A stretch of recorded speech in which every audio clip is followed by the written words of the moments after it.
friends, welcome back to my another video. In our previous video we have discussed about the present perfect tense. Yesterday I have told you that how you will translate the simple sentence of present perfect tense, and today I will tell you how you will translate the interrogative sentences of the present perfect tense. So firstly I will tell you that how you will identify the sentences and where you have to use have and where you have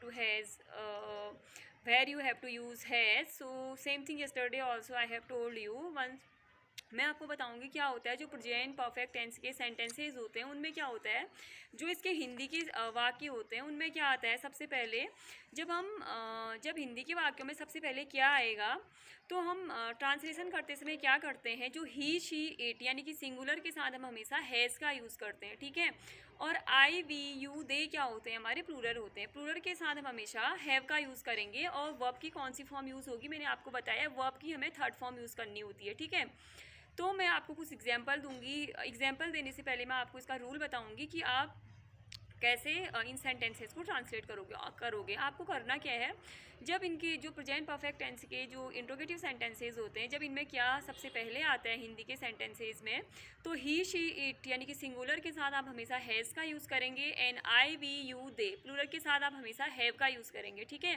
so let's start without any delay what is the rule and all this things. तो मैं आपको पहले बताऊँगी कि इसका rule क्या है, ठीक है। जो इसका रूल है हमारा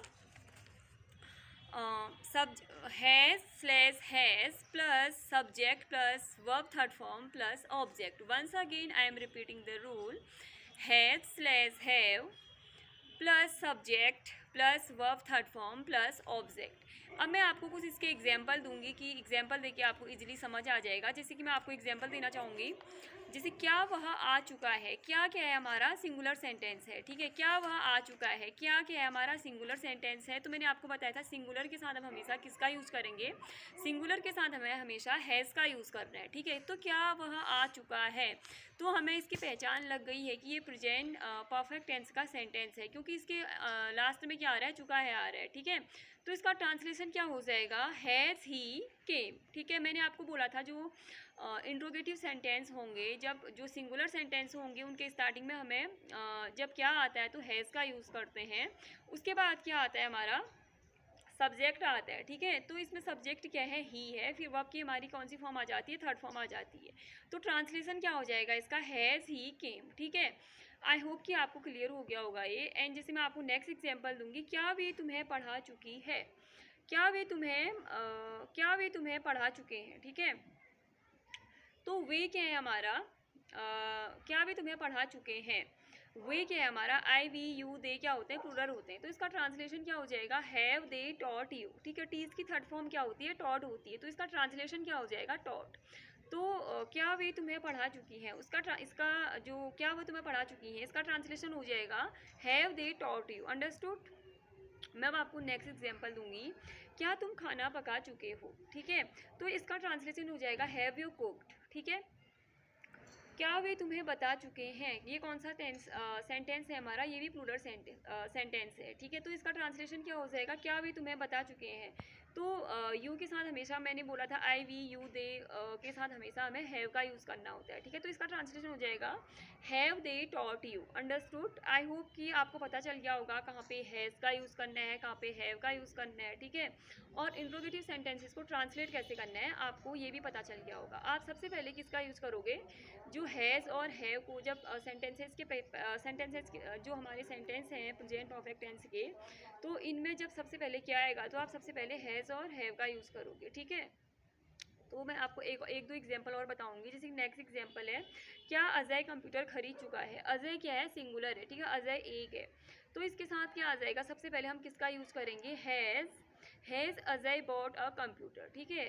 इसका ट्रांसलेशन होगा has Ajay bought a computer. Understood.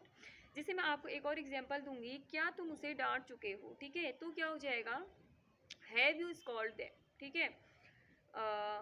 मुझे उम्मीद है कि आपका जो ये डाउट्स हैं कि हमें मतलब कहाँ पे हैज़ का यूज़ करना है और कहाँ पे हैव का यूज़ करना है, and how you will translate the sentences की जब स्टार्टिंग में क्या आता है तो हमें सेंटेंसेज को कैसे ट्रांसलेट करना है। आई होप आपको ये चीज़ें क्लियर हो गई होंगी कि how you will translate the interrogative sentences, ठीक है।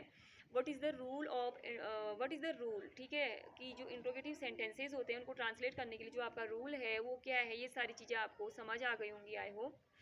तो मैंने जो मैंने अपनी टेंस वाली सीरीज स्टार्ट की हुई है, उस सीरीज में मैंने I have completed present indefinite tense, present continuous tense, so now I am gonna to complete present perfect tense also, because today I have told you the rule of the interrogative sentences, how you will translate the interrogative sentences. Tomorrow I will tell you how you will translate the negative sentences of the present perfect tense. After that I will tell you the how, what is the rule of present perfect continuous tense and all these things. I hope कि जो मेरी ये series है आप लोगों के लिए beneficial हो रही होगी, और जो आपके टेंस के रिगार्डिंग कन्फ्यूज़न है वो डिलीट हो रहे मतलब कि वो आपके क्लियर हो रहे होंगे। मैंने जो अपने पढ़ाने का तरीका रखा है, सबसे पहले तो मैंने जो ये मैं अपनी वीडियोस बना रही हूँ, मतलब मैं बाइलिंगुअल पढ़ा रही हूँ यहाँ पे, ठीक है, क्योंकि जो मेरा इंटेंशन है, क्योंकि मतलब बहुत सारे लर्नर्स होते हैं हमारे जो हिंदी मीडियम वाले भी होते हैं, उनके क्या होते हैं डाउट क्लियर नहीं हो पाते हैं, ठीक है, कि मतलब ग्रामर पोर्शन में या और मतलब इन चीज़ों में उतनी अच्छी पकड़ नहीं हो पाती, क्योंकि हमारे टेंस मतलब अच्छे से क्लियर नहीं होते हैं। तो मैंने जो हमारे हिंदी मीडियम के लर्नर हैं और जो इंग्लिश मीडियम के लर्नर हैं, दोनों को ध्यान में रखते हुए ये वीडियोस तैयार की हुई हैं कि मतलब इंग्लिश मीडियम वालों के लिए भी ये वीडियो बेनिफिशियल हों और हिंदी मीडियम वालों के लिए भी। तो मैं इसमें पूरा इंग्लिश टू इंग्लिश ना बोल के मैं इंग्लिश मतलब इंग्लिश और हिंदी दोनों को मतलब बराबर यूज़ कर रही हूँ, ताकि समझने में जो मतलब जिसका लेवल थोड़ा मतलब जिसे समझने में थोड़ा बेसिक से सीखना है, तो उनको भी क्या होगा, उनके डाउट्स क्लियर होंगे। धीरे धीरे हमारे जैसे टेंस कंप्लीट हो जाएंगे, मैं सोच रही हूँ कि हमारे मतलब मैं हम बेसिक से एडवांस की ओर चलेंगे, ठीक है। जैसे हम टेंस कंप्लीट कर लेंगे, उसके बाद हम मॉडल वाली सीरीज स्टार्ट करेंगे, then active passive and direct indirect and all these things I will tell you. And जब हमारा ये टेंस वाला जो पोर्शन है ये कंप्लीट हो जाएगा, मतलब जब ग्रामर पोर्शन थोड़ा कंप्लीट हो जाएगा, then I will tell you कि how you will improve, how you can improve your communication skills, ठीक है, कि आप अपना जो कम्युनिकेशन स्किल्स है, आपका जो वे ऑफ टॉकिंग है, how you will improve it, ठीक है, और जो आपका स्पोकन है, how you can speak fluently and all these things I am gonna to tell you. आप मेरी वीडियो पे बने रहिए। उम्मीद है कि मेरी जो वीडियोस हैं आप लोगों के लिए बेनिफिशियल होंगी, और कहीं ना कहीं मैं चाहती भी हूँ कि जो लोग मेरी वीडियो देख रहे हैं उनके जो डाउट्स हैं वो क्लियर हों। तो I hope that you will like it.